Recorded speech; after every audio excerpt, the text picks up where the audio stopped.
Welcome to my library. I love reading all kinds of books. Today I'm going to read The Rough-Faced Girl by Rafe Martin and David Shannon. This is a really great book. I think you guys are going to enjoy this one. The Rough-Faced Girl, Rafe Martin, illustrated by David Shannon.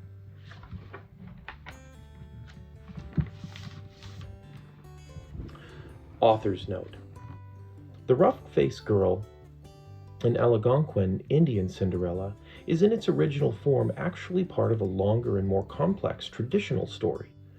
Brief as it is, however, the rough-faced girl remains one of the most magical, mysterious, and beautiful of all Cinderellas. Grown on native soil, its mystery is rooted in our own place. I am happy to pass it on to children and parents today, to the enduring vision of the earth's traditional peoples, to Heidi, Bon, and Donnie. Once, long ago, there was a village by the shores of Lake Ontario. Look at that village. Beautiful illustrations in this book. Different types of houses that they're living in. Off from the other wigwams of this village stood one great, huge wigwam. Painted on its sides were pictures of the sun, moon, stars, plants, trees, and animals. And inside this wigwam there was said to live a very great, rich, powerful, and supposedly handsome, invisible being. However, no one could see him except his sister, who lived there too. Many women wanted to marry this invisible being, but his sister said only the one who can see him can marry him.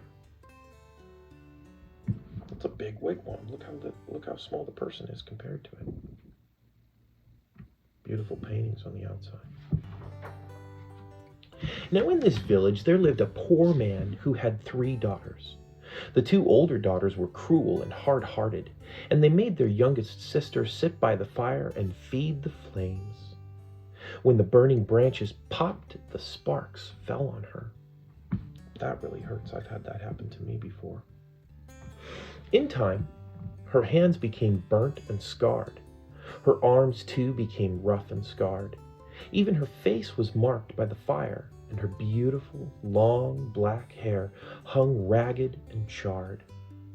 And those 2 older sisters laughed at her, saying, "Ha!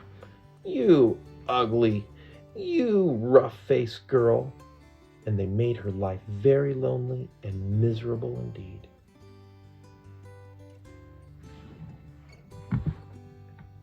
One day, these 2 older sisters went to their father and said, "Father, give us some necklaces. Give us some new buckskin dresses. Give us some pretty beaded moccasins. We're going to marry the invisible being." So their father gave them these things. Dressed in their finest, the 2 girls marched through the village. There they go, marching through the village. Look, there's 2 people looking at them. Look how beautiful they're dressed. Their necklaces, their feathers on their hair, bracelets. Look at these moccasins, all the beads on their dresses. Beautiful ornamentation in their hair. "Look at those." All the people pointed and stared. "Look at those beautiful girls," they said. "Surely they shall marry the invisible being." And if these 2 girls were proud and hard-hearted, they were even prouder now. They walked haughtily through the village. At last they came to the wigwam of the invisible being, and there was his sister waiting. Ooh, she looks a little grumpy, doesn't she? "Why have you come?" she asked. "We want to marry the invisible being," they answered. "That's why we are here." "If you want to marry him, my brother," she replied, "you have to have seen him. Tell me, have you seen the invisible being?" "Of course we've seen him," they insisted. "Can't you see how pretty we are? Can't you see the beautiful clothes that we wear? Oh yes, anyone can tell that we've truly seen the invisible being." All right," she said quietly. If you think you've seen him, then tell me, what's his bow made of?" And suddenly her voice was swift as lightning and as strong as thunder. "His bow?" they stammered in surprise. "His bow. We know." But turning desperately to one another, they whispered, "What shall we say? Let's say that it's the oak tree." So they said, "It is the great oak tree." "No," said the sister of the invisible being. "No." Oh, she saw at once how they had lied. "Tell me," she continued, "if you think you've seen my brother, the invisible being, then what's the runner of his sled made of?" Ooh, the girls are talking and thinking amongst themselves. Having trouble figuring this one out too, I bet. We know, cried those two sisters. But whispering feverishly again, they wondered, "What shall we say? What shall we say? Let's say it's the green willow branch." "No," said the sister when she heard. "No, you have not seen my brother. Now go home." "Just test us fairly," they exclaimed. "We've seen him. Just don't ask us all these silly questions." "All right," said the sister of the invisible being. "Come with me." And she took them back to the great wigwam and sat them in the seats furthest from the entrance, the guests' seats. Soon they heard footsteps coming along the path. Then something stepped inside. Though they heard breathing, the two sisters still couldn't see a thing.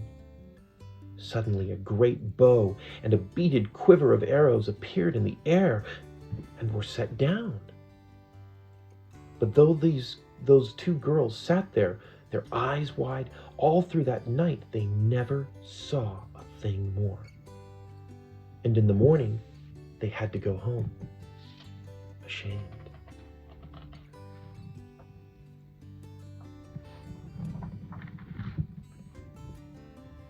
The next day, the rough-faced girl went to her father and said, "Father, may I please have some beads? May I please have a new buckskin dress and some pretty moccasins? I'm going to marry the invisible being, for wherever I look, I see his face." And there she is talking with her father. Look at her moccasins, they have holes in them. Her hair is raggedy. She even has bandages all over her arm. But her father sighed. "Daughter," he said, "I'm sorry. I have no beads left for you, only some little broken shells. I have no buckskin dress, and as for moccasins, all I have left are my old, worn, cracked, and stretched out pair from this last year. And they're much too big." But she said, "Whatever you can spare, I can use." So he gave her these things.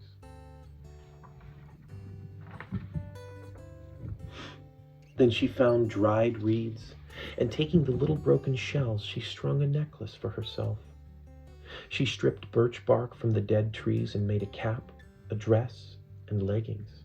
Wow, that's really cool. That's all made from the bark of trees. Look how big her shoes are. Moccasins, excuse me. Beautiful. Beautiful headrest. Then, with a sharp piece of bone, she carved in the bark pictures of the sun, the moon, stars, plants, trees, and animals. She went down to the lake shore and soaked the moccasins in the water until they grew soft. Then she molded them to her feet, but they were still too big, and they flapped, flapped, flapped like duck's feet as she walked. Then all of the people came out of their wigwams. They pointed and stared. "Look at that ugly girl," they laughed. "Look at her strange clothes. Go home, you ugly girl. You'll never marry the invisible being." But the rough-faced girl had faith in herself, and she had courage. She didn't turn back. She just kept walking right through the village.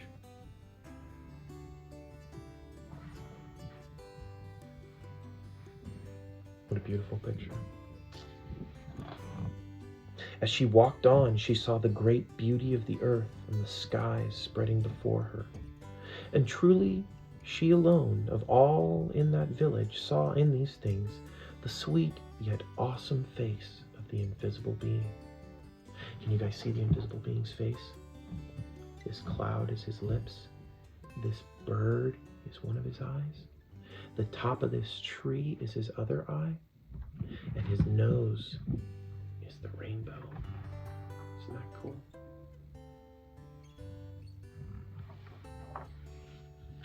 There she is, at nighttime by the water with the stars in the sky. At last she came to the lake shore just as the sun was sinking behind the hills, and the many stars came glittering out like a fiery veil in the darkening sky overhead. And there, standing by the water's edge, was the sister of the invisible being, waiting. Now the sister of the invisible being was a wise woman. When she looked at you, she didn't just see your face, or your hair, or your clothes. No, when she looked at you, she would look you right in the eyes, and she could see all the way down to your heart. And she could tell if you had a good, kind heart, or a cold, hard, and cruel one. And when she looked at the rough-faced girl, she saw at once that though her skin was scarred, her hair burnt, her clothes strange, she had a beautiful, kind heart. And so she welcomed her dearly, saying, "Ah, my sister, why have you come?" And the rough-faced girl replied, "I have come to marry the invisible being." So this actually isn't the rough-faced girl. This is the sister of the invisible being. I should have known that because she's not wearing a crown. "Ah," said the sister, very gently now, "if you want to marry him, you have to have seen him. Tell me, have you seen my brother, the invisible being?" And the rough-faced girl said, "Yes." "All right then," said the sister. "If you have seen him, tell me, what's his bow made of?" And the rough-faced girl said, "His bow? Why, it's the great curve of the rainbow." Look at that. There's the invisible being up in the clouds. He's pulling back an arrow, and he's using the rainbow itself to fire the arrow.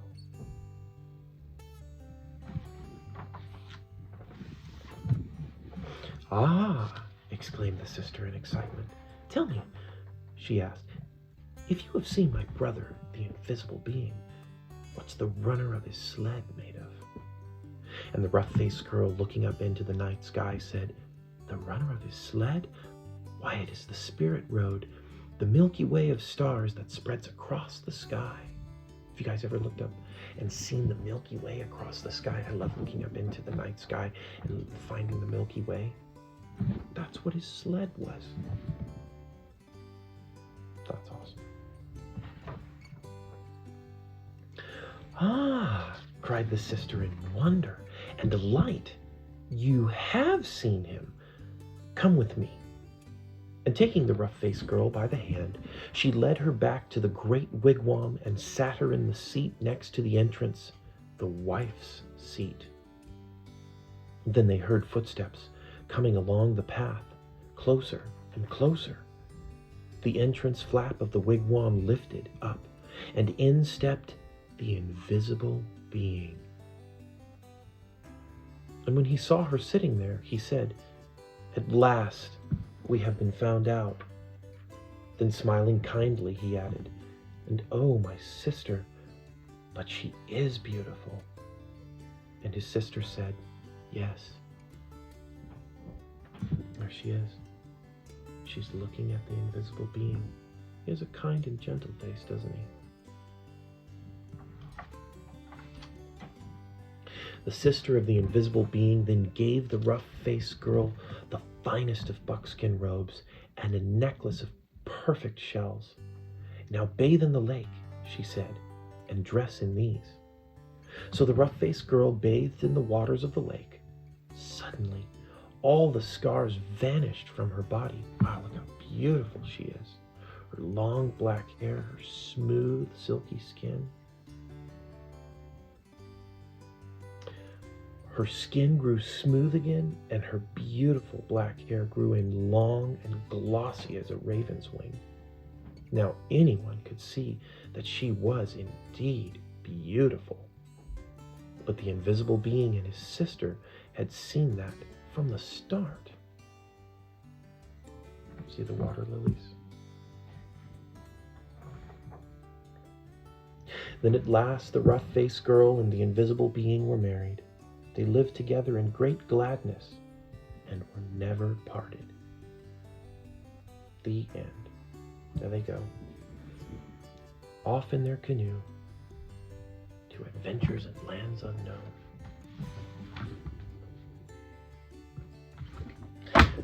Well, I hope you enjoyed this book and that you come back to my library so we can read together again.